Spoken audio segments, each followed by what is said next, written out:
most people have strong critics and don't even realize they have strong critics. I used to think that being hard on myself meant that I was strong. I don't know how that connects anybody to God, unless it's a very rigid, small God.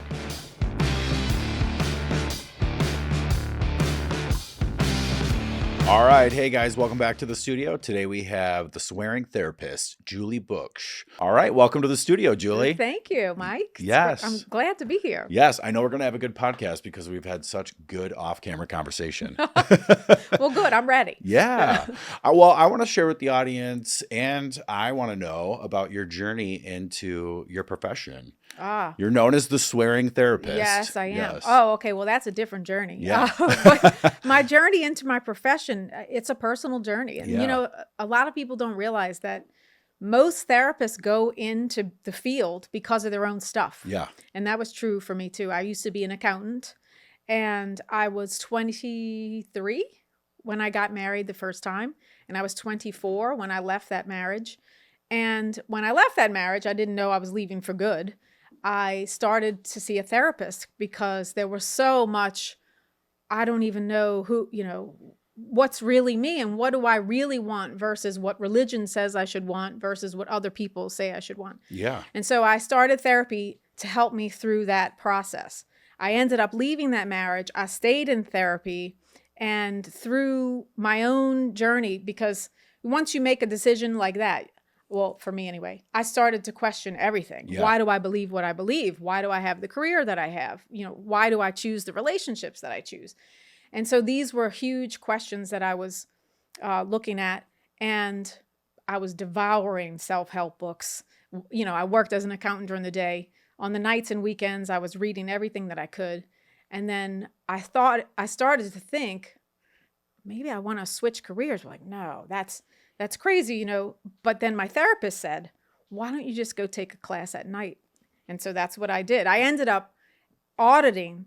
I was still an accountant, and the school that I was thinking about, I was sent to audit. Wow. So while That's I was there, alignment yes. right there. Yeah. So while I was there, I went and spoke to the interim president of the school. He also ran the marriage and family program. And I called him and I said, can I come to your office? I have some questions. Well, he got a little nervous because he thought I had auditing questions. Wow. But I had questions about the marriage and family program. So I started the program not long after that, and here I am. That is amazing. I love Yes. it. We have a similar path. Oh, So yeah? everything that you said resonated with me. Same thing for me when I was starting my journey into the mental health field, but ending a relationship, ending a career with a 20-year employer, making that transition. It's huge. It's huge. Yes. And it's funny because before you do it, it seems way more huge than it does, of course, after. Now, it's like, of course. Of course. But during that time, it's like, oh, you have this good, secure job. And I did all of it. So it took yes. me actually 5 years leading up, because when I looked back, I was like, in the beginning, I was like, oh, shit, I stayed 5 years too long. I stayed 5 years too long in the relationship and with the employer, because I see now everything unfolds as it's supposed to, right on time. But I had went through that period where I was like, I should have had these realizations. I think I was having the realizations 5 years prior, but I wasn't paying attention to the signs. Right. And, or I don't want to speak for your story, but it took me 5 years to make the decision to go, because for me, it was, I don't want to quit my job. I need an income. Yeah. And then when my therapist said, well, just go at night and see if you like it first. And then I realized I could do the whole master's program at night. Wow. But what you're saying reminds me of just how hard we are on ourselves. Yeah. Like it took me 5 years. So what? And were you asking anybody? Because I remember having conversations with people and people saying, well, you have the security. Why would you leave? Why would you do this or that? You have, when you're when you have that security in a job, you have seniority and you have your vacation time and you have your benefits and all these things. But I had gotten to a point, even in my relationship, I was in my relationship for 15 years, employer for 20. And it was like, it had all come to a head at the exact same time. And then it was going from having everything to nothing and choosing myself and choosing to explore that journey on my own from, it was like starting from scratch, but more like starting from experience. Exactly. Yeah. More like starting from experience. Yes. When I first told people that I was thinking about doing this, and of course, even in my own mind, I don't really know if this is a career choice. Maybe it's just because of what you're going through. That was kind of my story for 4 or 5 years. But when I really got serious and started to tell people, people would say, why you have this good, secure job? Everything was about security. Yes. Nobody was saying, does your job have meaning to you? Right. Does it make you feel like you have a purpose when you do your job? And accounting was fine and good. And I loved the people that I worked with. But the thought of me sitting in a cubicle for the rest of my life. Yeah. And believe me, there have been times in my journey I'm like, I need to go back to the cubicle. Right. I feel that. Yeah. Yes. But I think that's part of you want the security of just knowing like every day, here's what I'm going to do. And then for me, when I started to say, okay, I even closed my therapy practice along the way and started doing things like writing classes. And so now I'm really in this uncharted territory of there's no map for this. Yeah. Now, there are hundreds of people and ads and everything else that will tell you there absolutely is a map for this. But none of those, I don't want to say work for me in the sense that I tried them and they failed. I mean, it doesn't work for me when somebody tries to fit me into a rigid paradigm. Oh, yes. That's so my work is all about helping people based on my expertise and my own experience, helping people stay close and connected to themselves in a world that teaches them to separate from themselves constantly. So anything that tries to put me in a rigid plan, I don't like. That completely resonates with me because when I was on my journey, I needed complete separation, not only from everybody that I was surrounded by, but myself too. Like I would go through these stages where, aren't you just sick of yourself? And I'm like, oh my God, get out of your own way. You know what I mean? So it was just me kind of revealing who was standing in my way. Sometimes it was me, sometimes it was the people around me, and I needed to discern that. And so that meant getting away from people. As we were talking off camera, I mentioned like, I haven't had any alcohol in over 2 years.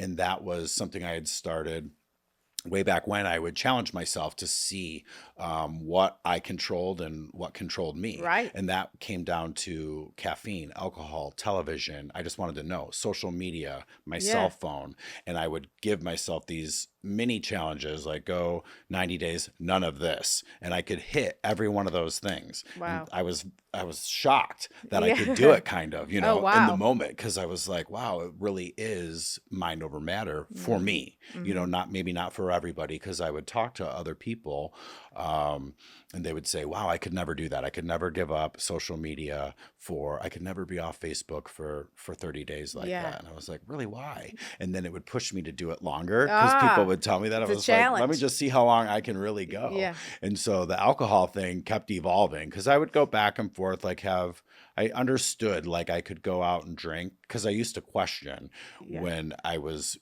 around a different group of people and with my previous employer, if I was an alcoholic or not. That's when I started really examining myself. And I really wanted to take control over that. So if I needed to seek help for that then I wanted to be able to do that. And so I really, took a deep dive into that. And that was good for me, ultimately leading to the last 2 years, no alcohol. And I don't have any kind of declaration that says I can't go on a vacation and have a margarita or something. Right. I know I can do that responsibly, but I had other life choices in the past. Alcohol never led me to anything good. Yeah. There were never any roads leading to wellness when alcohol was involved. I hear you. And so those were very important challenges for me and helped me down my spiritual path as well. And you were talking about you finding your spiritual path. Yes, indeed. I would love it if you'd share about that. So I grew up in a very strict religious environment. My family's devout Catholics, and in general, at least the way religion fell on me was that, you follow the rules, you stay in order, And if you get out of order, you go confess to a priest about that so that you could be absolved. Well, as I got older, and my divorce was a big part of this. Now, even before that, I think I was kind of questioning. I mean, this was 25 years ago. I think I was already questioning things around religion, but certainly going through my divorce and being someone who followed all the rules and now was getting divorced, which meant that you couldn't go to communion, at least until you got an annulment and all. So these things, remember I told you I started questioning my beliefs through that process. So it was like this shame kind of around that. Well, the older I got, and the more I started to say, like, where does all of this come from? The Bible. Who wrote the Bible? When did they write the Bible? What, the story growing up was, God wrote the Bible. Right. Or people inspired by God wrote the Bible. Well, that's fine and good, but I think every book could be inspired by God. Right. So we could talk for hours just about this. What I started to learn through my own working on myself and through my profession was that I learned, now I can say this easily now. Yeah. Then, not so much. I was taught not to trust myself. I was taught to follow rules. And when I say not trust myself, I also mean my own body as part of myself. Mm-hmm. Don't trust your body. It could lead you into temptation. Don't trust your emotions, your doubts. Make sure you get back in line. You can doubt for a minute, but as long as you come back to the light, so to speak, then you're good. So everything was about staying in line. There was no room to be a human. Yeah. To be a person that experienced, and I see this a lot in the wellness. I parallel the two a lot, religion and wellness, because there's still so much of, don't feel sad. If you feel sad, that needs to be fixed. If you feel angry, that needs to be fixed. And I push back against that hard. Lean into it. So learn how to care for the experience you're having. I love that. Rather than shame the experience you're having. So what I found out for me was I came out of this religious, still feeling very spiritual, but the dogma, the way that it shamed and really harmed me in many ways, really taught me not to trust my own experience. Now, I don't know how that connects anybody to God, unless it's a very rigid, small God.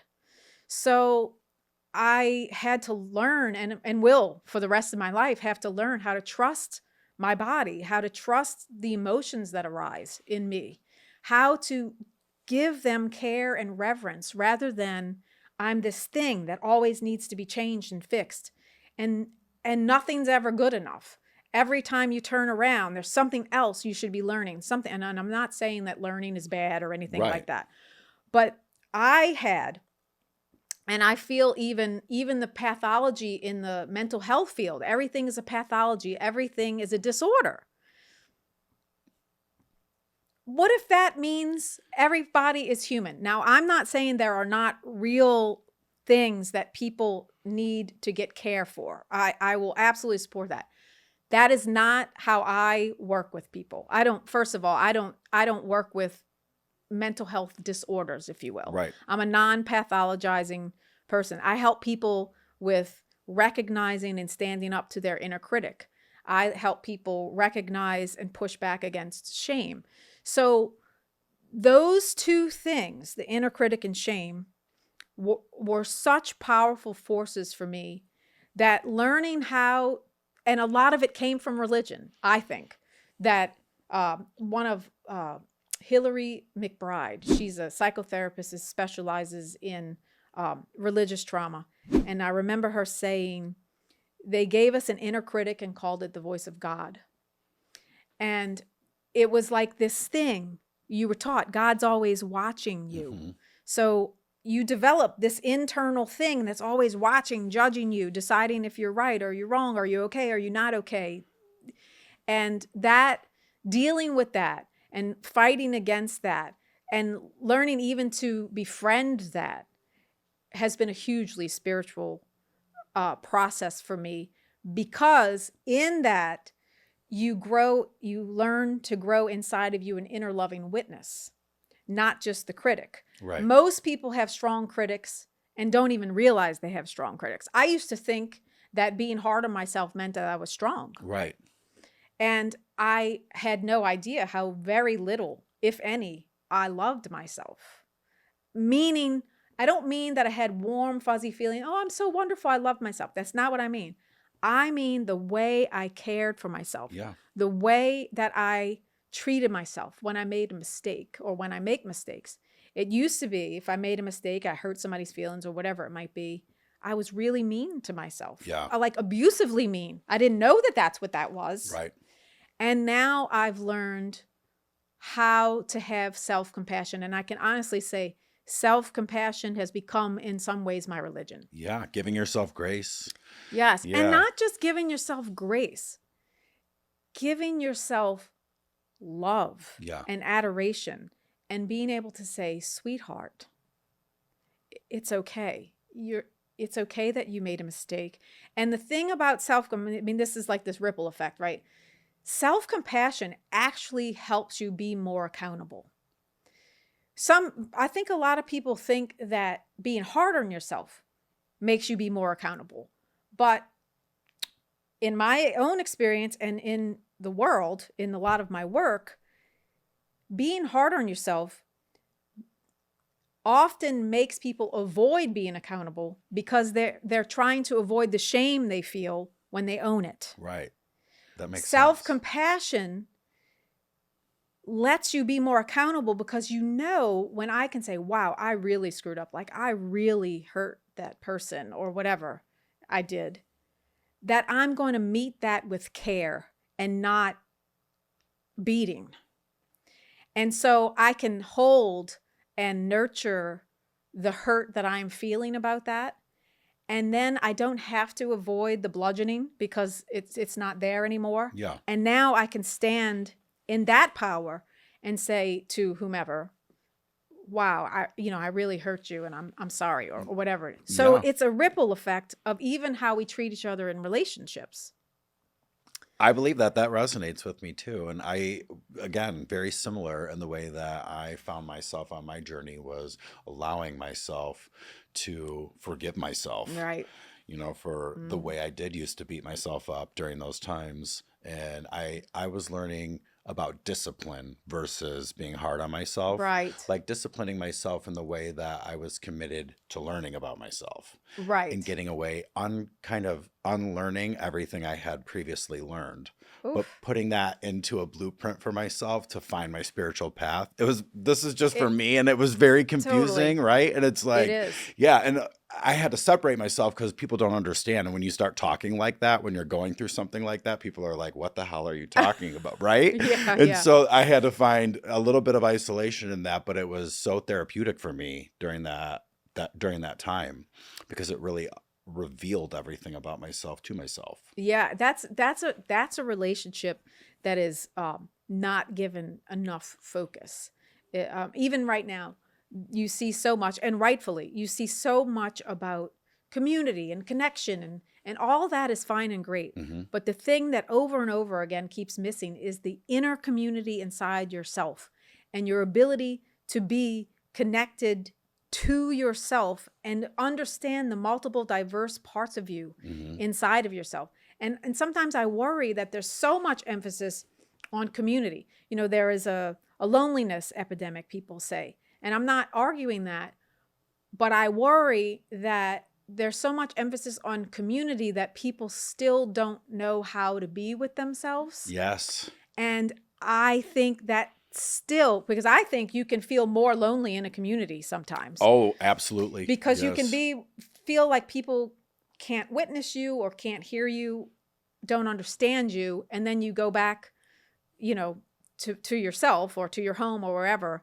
And you feel like, wow, I was just with all of those people and I kind of feel worse. That's when I started listening to my body. So when I would surround myself with certain people, certain energies, and then I would go home and I would be with my dogs, right? I'm just there with my dogs. Yes. And then I would kind of like just let the just listen to my body, right? I'm just sitting there, I'm with my dogs, I'm petting them, and then the experience kind of reveals itself to me, like what the energy was and how I Mm-hmm. felt in that moment. And I was like, that just did not resonate with me. Nothing Right. about the time I just spent there resonated with me. And I would be able to listen to my own intuition, and then it would tell me who I should be surrounding myself with in those Mm. moments. And so those were huge key moments for me, because I found myself more alone with people than when I was by myself. And then it's just a matter of finding communities where you do resonate and where you do belong, Right.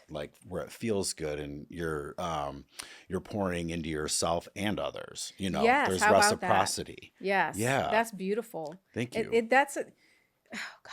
I mean, I just want to sit and meditate on what you just said, because it's like, now I worry. I know I'm saying the same thing, that this community push is now becoming another thing that's taking people away from themselves. So, like you said, it has to be, you really have to pay attention to, again, your own experience. Like, just because you're in a community and everybody's wonderful and happy in that community and you're not feeling it, doesn't mean something's wrong with you. Right. It means that's information Yeah. for you to trust about yourself. And, you know, I'm an introvert. I'm an extrovert introvert, but I love having alone time. And I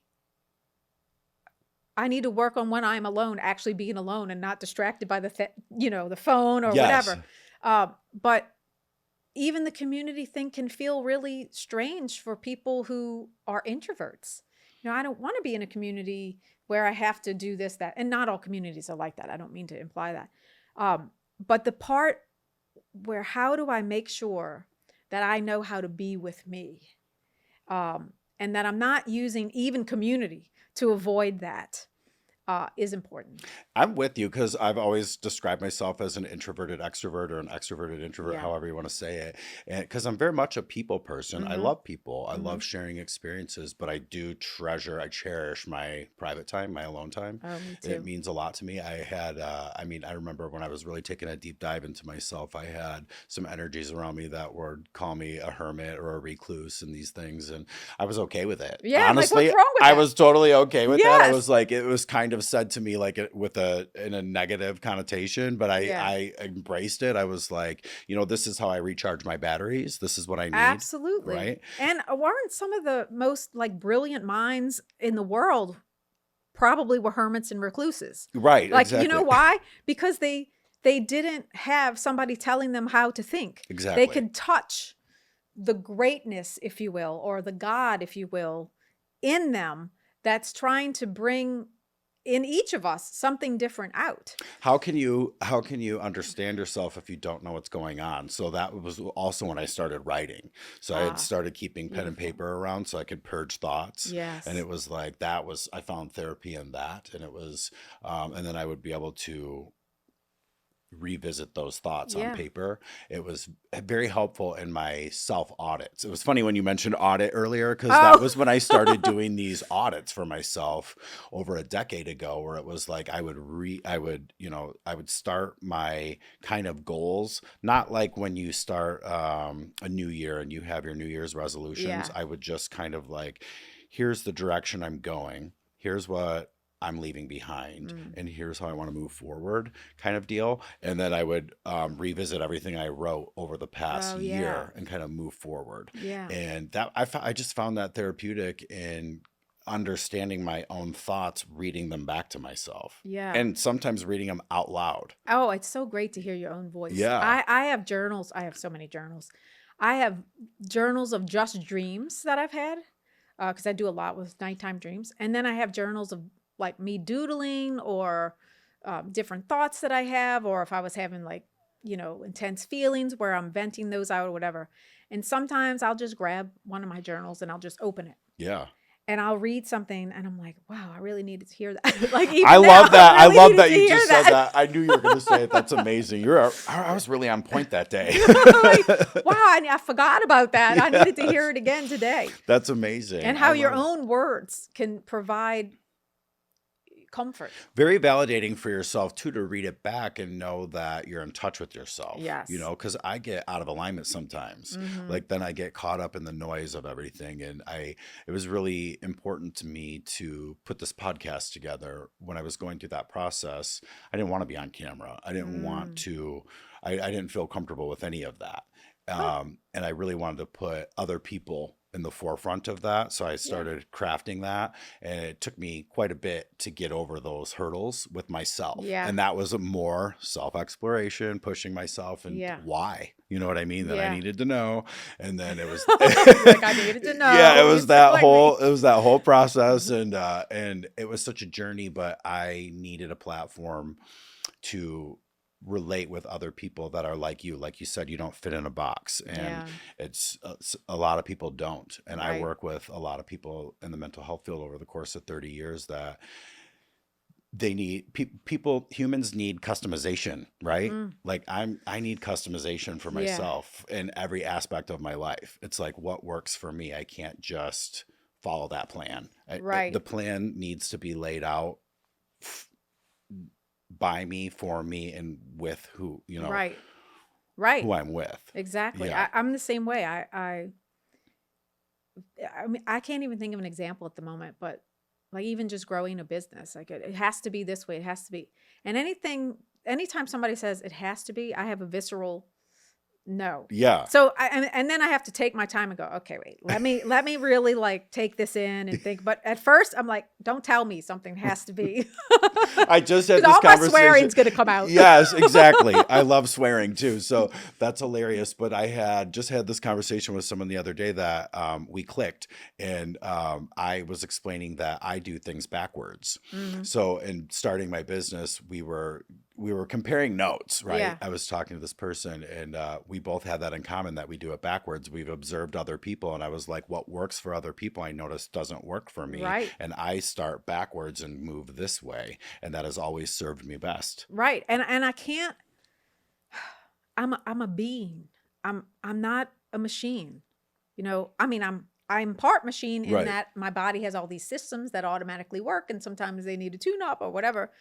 But I'm a being that has responses to things, and I have my own creativity, and creativity of anyone is not going to fit into someone else's creativity all the time. So I need room to do it my way. And even if that way doesn't work at first, and then I have to decide, what does it mean that it doesn't work? You know, because society will tell you, well, it doesn't work if it doesn't get this many likes or views or whatever, or if you don't lose this amount of weight, or if you don't have a core that's as strong as this. I mean, there's all kinds of ways society will tell you, if you're not happy most of the time, then you must not work. Right. You know, it's like just everything is constantly thrown at us about how we don't work. Yeah. Or how something is wrong about us. I do it the way I do it until I'm not doing it that way anymore, and then I'm moving forward with the way that it reveals I should be. And I do it backwards too, even though to me it's not backwards. Right. If backwards means I see how it feels for me, and if it doesn't feel right for me, I don't do it, then I do it backwards. But I think everybody else is doing it backwards. That's what I say too. So I always say I do it backwards because when I'm talking to somebody else, usually when I'm talking with other people, in their mind, they're doing it forwards, right? This is how you're supposed to be doing it. And they're like, oh, you do it backwards. And I'm just like, if that's how you need to hear it, I can give you that. And I'll put it another way. Yeah. I think that, I don't know if this is what you're saying, but so much of our culture is based on like a male masculine model. Yes. Of linear, straight, A to B, thinking, no feeling. Right. And so I sometimes say I do it the more feminine way, which is circular, dreamy, not necessarily, I'm not saying the masculine way is bad, by the way. I'm saying it has dominated the way things have been done. Yeah. And even when I teach my classes, I always say I'm a true feminist in the sense that I don't always go in a straight order. Sometimes I go all the way around in the world and back, but I promise you at the end it will make sense. Yes. So when we're talking about this, I'm thinking about that too. Is not everybody fits into like this linear, and I don't mean masculine, feminine, meaning male, female. I mean the way we've done things has been the more masculine-sided, masculine energies. Mhm. But all humans have masculine and feminine inside of them, and we're taught to revere the masculine aspects and marginalize the feminine aspects, the more creative, the more circular, all those things, the non-logical. And I try not to do that. I Right. try to give them both. I'm with you. Yeah. And so I feel like I'm unique in that way because Yes. I grew up with, I love my parents, right? And Yeah. so every parent makes mistakes. Like no parent is Absolutely. perfect.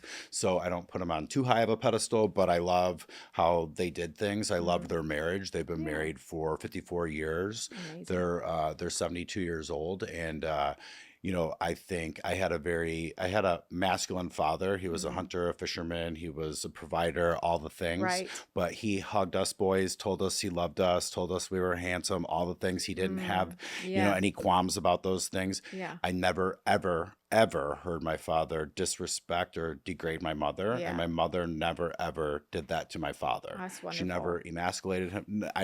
We never witnessed those things. And I think, to this day, they're still each other's best friend. I Oh, think that's amazing. that is And amazing. they both had, I was just thinking about this the other day because I always thought I was a very even keel um, combination of both of their gifts, in a masculine, feminine way. My mother was very creative. She taught all of us boys, though. And my father did also, he did everything he could to help my mother, but he did all the masculine things too. But Yeah.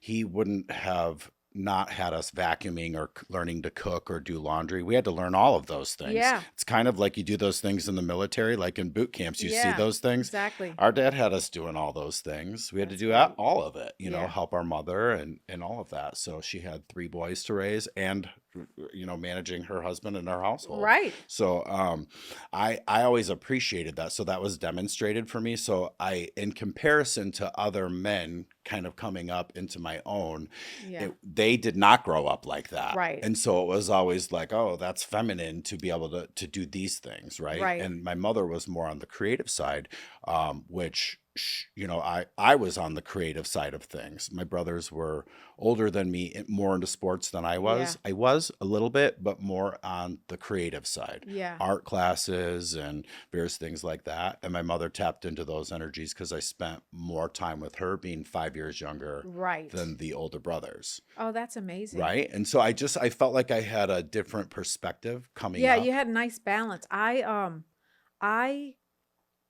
had the religious part, very linear, Right. followed the rules, blah, blah, blah, don't color outside the lines kind of thing. That will get you in trouble I or had land you in that. hell.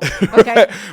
All And of that, yes. and my mom did always say that I was her most creative child, but still, all of us played sports. Yeah. I was very athletic. I loved sports, but I would take an art class at school, but I don't know if because my older brothers and sisters, well, my sister danced, but I don't know why I didn't give the creative part of me more focus. And maybe it's because I really didn't have anyone in my life that was demonstrating that. Like your mom was very creative. Yeah. My mom was like me. She had the sports part of it.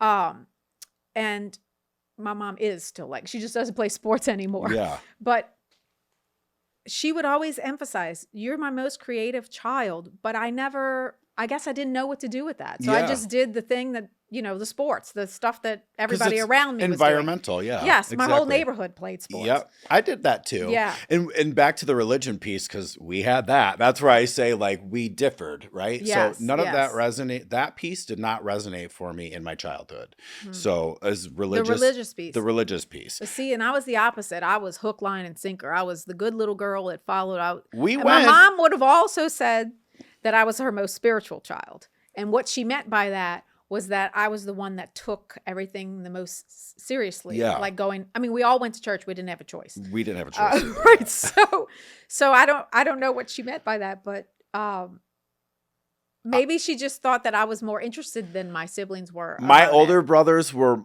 I would say, more compliant with going, it seemed. I don't recall them ever giving like the pushback. I did not like going to church. It just wasn't my none of it resonated with me when I'd have to go.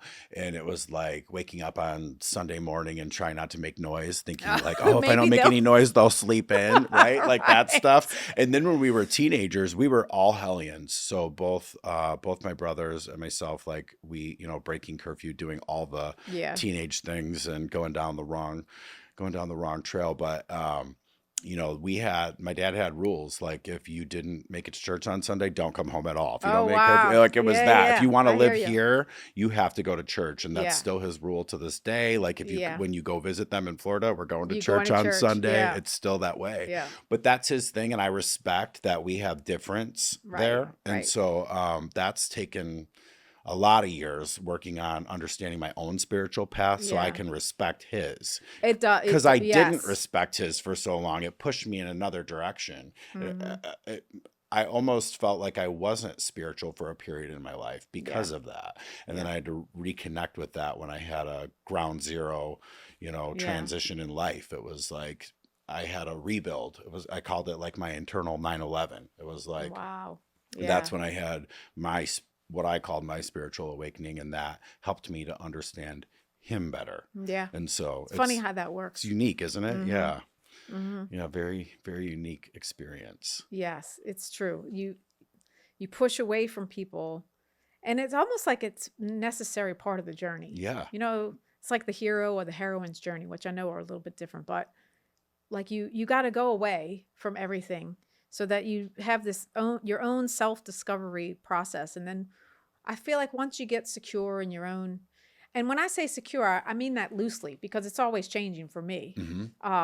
The basics are, I think, foundational and solid, but once you get that in yourself and this thing is mine, like this is my belief or whatever it is, then I think it's a little bit easier to allow is a funny word, but to accept or even respect the beliefs of others. That's it right there. And that's what it is for me too. And I understand what you mean when you say allow. It's just accept and respect. Yeah. I love, I've had such a unique experience working in the mental health field. I started out as a direct support professional when I was just 18 years old. Wow. And so I have sat at so many family tables since I was 18 years old in the mental health field, just getting to know families and working with individuals and from every cultural background you can imagine. Yeah. And it's been such a blessing. So it helped me understand from a very young age different race, culture, religion, tradition, all of that. And that was something that I've always been grateful for because I've never looked at other people with eyes of judgment in those respect. That's an amazing experience to have at a relatively young age. Yeah, I credit all of that to the experience of becoming a direct support professional at such a young age. It's such a beautiful experience because it's also teaching you life skills. You're working with so many various humans, just experiencing life and their I hate to throw around the word trauma. It's a hot button word right now, but there are people that experience trauma when I was starting up, coming out of institution life, integrating them into the community, into residential settings. Yeah. That was a whole new life for them. And it was just such an educational experience and something I've always been grateful for. Wow. Yeah. That's amazing, Mike. I didn't know all this about you before I came here today. I knew we were going to have a good podcast. Yes. Right. You've got to be a series repeat. Yes. Oh, I'd love to be a series repeat. I would love it. I mean, there's always something. I mean, we're such diverse, sophisticated beings. There's so much to talk about. And unfortunately on social media, for all of the things that it's good about, we see things like growth in memes, and growth needs to be unfolded and nurtured and nourished, and it's not these quick snap sound bites. Yeah. And that's why I love doing podcasts, because you have more time to really unfold. I mean, today we're talking about our stories, right? Yeah. We're not talking about any particular issue, but it's nice to have the time to speak in more depth about things. I like talking with people that I connect with. And so always the experience reveals itself and how that plays out. And I feel it's very nice to connect with you. I think I want to know more about your classes. So, Oh, my classes. Okay. So I started writing those before COVID. I had closed my practice because I was really burnt out. And that was a huge leap too. I mean, there have been so many in my career. It was like, I didn't want to believe that that was the next step. And I didn't feel like I was that burnt out. And it didn't make any sense because I still loved what I was doing. I just was at a point where I was really listening to my body. I was super fatigued. yeah. And I just needed a break. And I thought it was going to be, a short break, but it was a long break. Yeah. And in that time, I started writing. I had already been going into different companies and organizations teaching classes, but I'm like, I want to teach. I don't want to just teach the stress management that everybody wants their company to have. I want to teach more in-depth stuff. So I have several. I teach a class about dreams. I teach a class about how to connect with your body, how to listen to your body, including your symptoms, how to be in your body, to be embodied. One of my classes is called What's Wrong With You Is Right. And it's really reframing. Oh, I like this one. Yeah, I got to get in that one. That one is a 4-part series. Okay. It's not I read the one. review on this Yes. one. This is for me. Yes. And the other 4-part series is Losing My Religion, Finding My Faith. Wow. So those are the 2 longer classes. And then I have one on the wisdom of anger and the pitfalls of forgiveness. And all of them are just about, I mean, they go into a lot of depth, but like for anger, for instance, everything we see about anger, although this is changing, is, well, for women and for men, but certainly for women, anger was not an emotion that you were supposed to show. Right. So, and then for human, it was more acceptable for a man to be angry than a woman. But even then, somebody working on their anger management, all of these things is about this bad thing that needs to be managed. Yeah. Anger is a human emotion that teaches us a lot and shows us where boundaries might need to be drawn, shows us where truths are coming out. And to say that I just need to get over or fix my anger, to me, is so harmful. I need to learn how to express my anger in ways that are healthy. Now, people get confused. They think sometimes they're like, oh, so you think I should just go punch somebody? No. That's a behavior. Right. I'm talking about witnessing and feeling your anger so that you can learn from it. Yeah. What is it here to show me? What is it here to help me with? And instead, there has traditionally been so much about fixing our anger, and that, even the saying, be the bigger person, implies that my anger is somehow invalid. Yeah. Or that if I feel angry, then I'm not the bigger person. So that's just one class, right? My God, that was my whole 2020 to 2024, all of that in a nutshell. So one class for each year I needed to jump on that. So it's all about helping people come out of this mindset, this framing of viewing ourselves as constant, like everything that happens to us, everything we feel, whether it's physical or emotional, is some problem that I need to fix. Yeah. Rather than the true wisdom. Exactly. That it is. Yeah. And there are so many examples of that. So I take the 2 4-part classes, the What's Wrong With You Is Right, Losing Your Religion, Finding Your Faith. And I really get into lots of different issues like anger, like sadness, like jealousy. Yeah. I mean, all of the things, judgment, all of the things that supposedly make us bad. Right. And I kind of blow all of that. We're humans. We have all of it. Yeah. Right? Yeah. We're made up of all of those things. And we have to stop treating ourselves just from this mind way. Like, I appreciate the sentiment of mind over manner unless I am making mind more important than manner and what my body is experiencing. Because then I might be oppressing myself. Yeah. And that creates all kinds of problems. Internalized anger that we stuff down, creates all kinds of problems inside of ourselves, even sick. physical. Yeah, Yes. I became sick. I developed alopecia areata, autoimmune, Yes. with your gut healing. I had to get into a whole gut healing journey and meditation, yoga, sauna, all of these things because I was out of alignment. Yeah, it's so learning how to witness ourselves with care. Yeah. rather than judgment Yep. is what I mean when I say I teach people how to radically love themselves.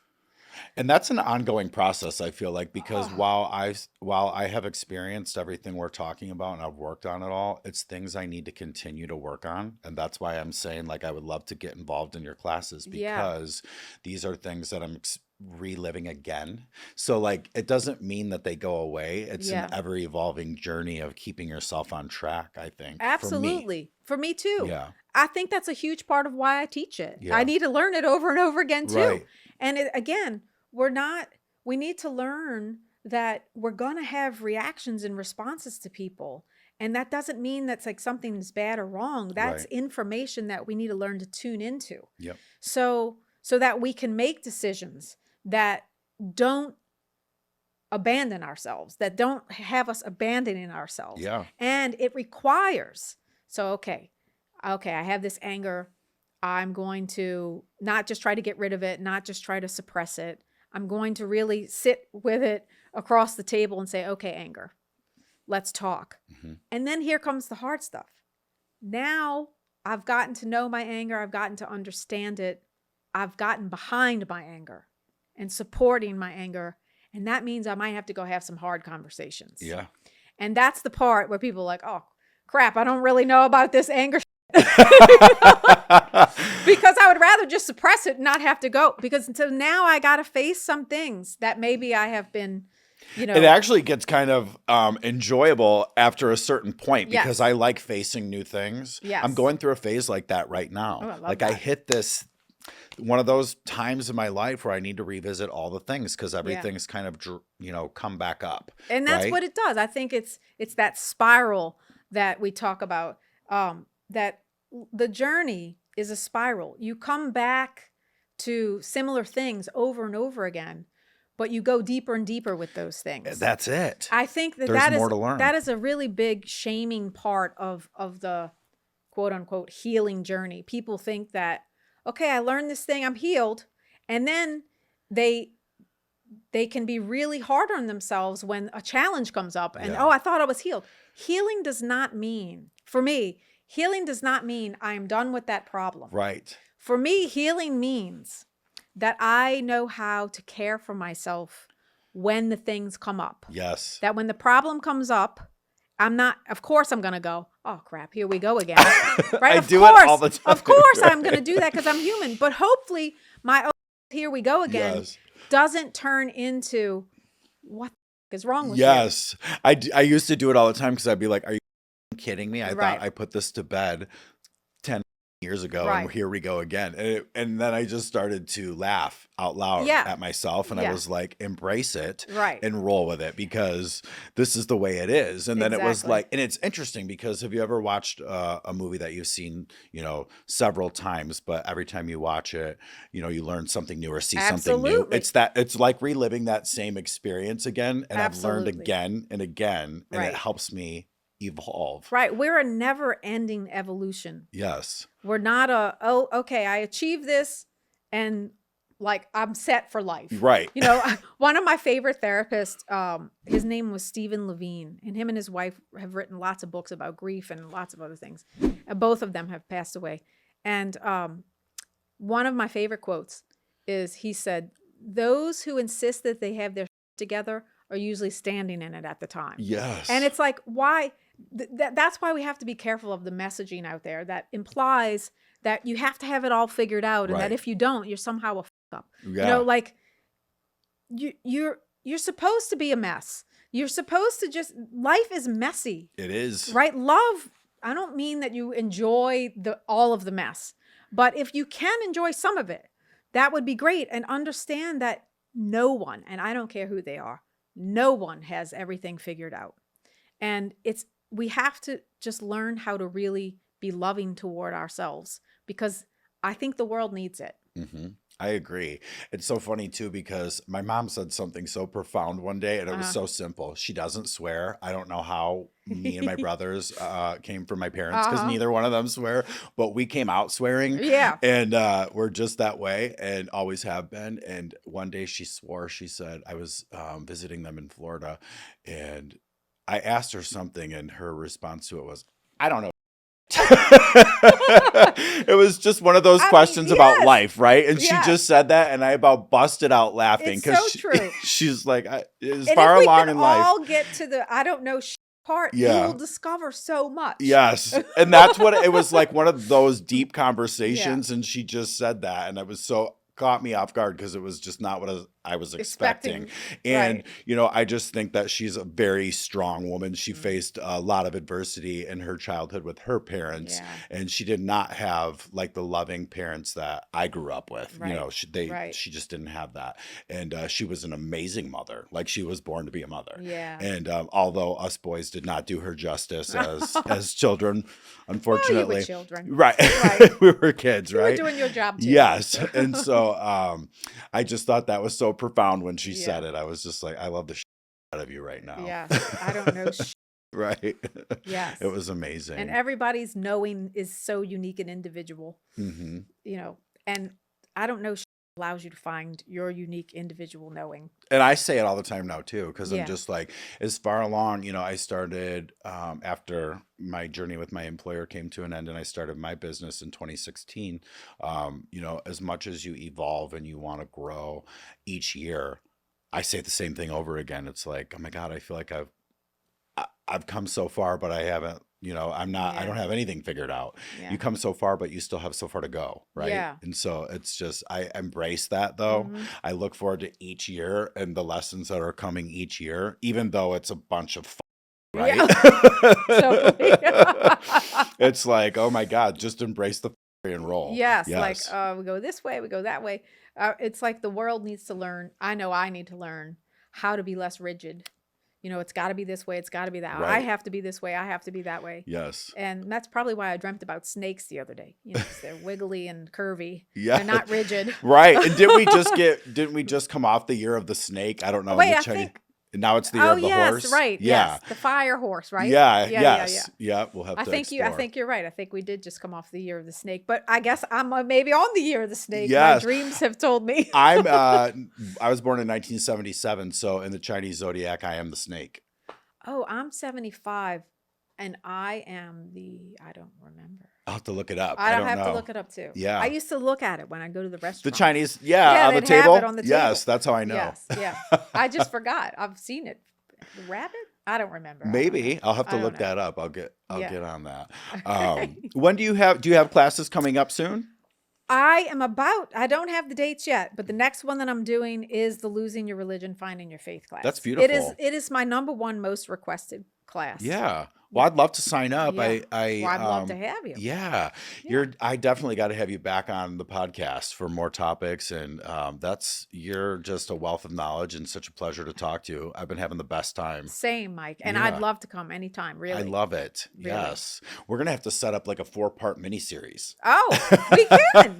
We'll have folks call in. Yeah. Oh, that would be so much fun. Wouldn't that be fun? Yeah. I love that when people, because, you know, it's hard. Like even with my classes, I come up with the classes. But sometimes, and I tell people at the beginning of every class, I have an agenda, but sometimes I throw that agenda out depending on what the moment brings. That's my life. Yes. That's everybody's life, right? Right. So when people can even ask me a single question, it gives me an opportunity to say, okay, here's the conditioning that most of us have had about this issue. Let's start to unfold it, take it apart, you know, and look at, is this true, but how it just subjects us to this rigidity of this is how it's supposed to be. Exactly. So when people bring a question, it's just a great opportunity to look much deeper, because I think people are usually surprised when they ask me a question. We're so used to question answer. I could go on for an hour with one question. Yeah. Because I think things have been oversimplified.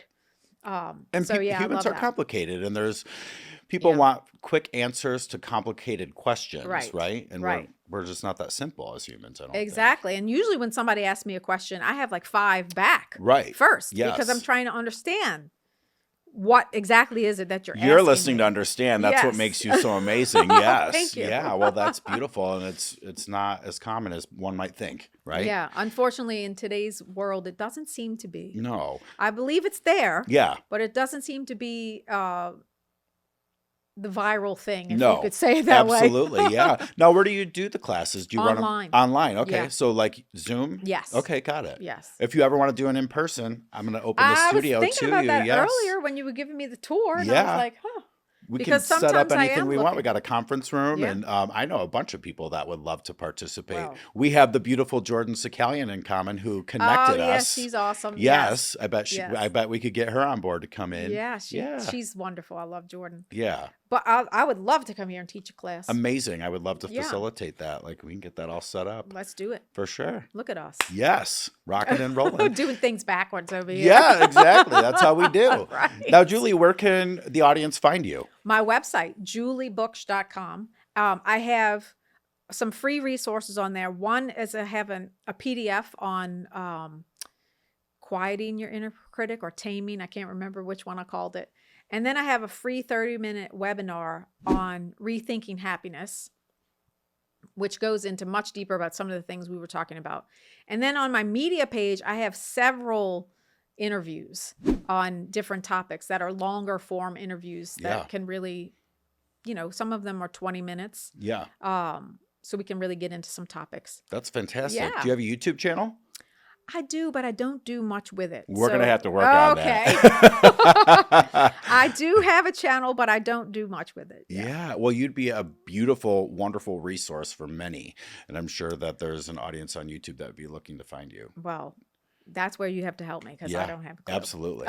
Yeah. I love connecting people and providing great resources for Yeah. people looking, Well, thank you. Yeah, that's what kicked off my podcast was I was looking for resources. I found my way to YouTube. I found Yeah. my way to amazing people, and I made a vow that I would always help people find amazing resources if those resources found their way to me. Oh, And that's so I lovely. definitely want to share Julie Yeah. Booksh Oh, with the audience here at the Inner Thank you. Circle. Yeah, absolutely. I'd be honored. Thank you. Beautiful. Well, thank you so much for coming into the studio. It's was- been a wonderful day. It was my pleasure. Yeah. I enjoyed this so much. Well, Judy Thank you. Booksh, follow her on all of her social media handles, and that's a wrap.